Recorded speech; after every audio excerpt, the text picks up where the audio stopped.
we move past the sun, the next planet is Mercury. See that little dot there? That's Mercury in front of the sun from Earth. There it is. See it?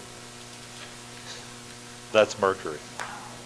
Should give you an idea of scale, how close it is and how tiny it is. This is a photograph of Mercury. It's about the size of our moon, but it's completely cratered. The next planet is what? You need to know the order of the planets for the test.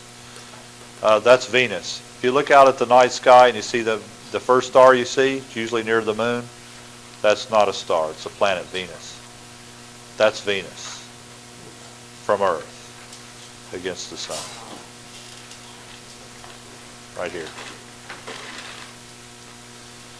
If you have a good pair of binoculars and you look at Venus, at particular times of the year, you can see its crescent, like a crescent moon. But you can't see with your eyes, you have to have binoculars. Venus is shrouded in cloud.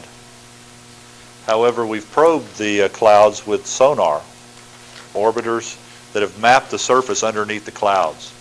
And so we can,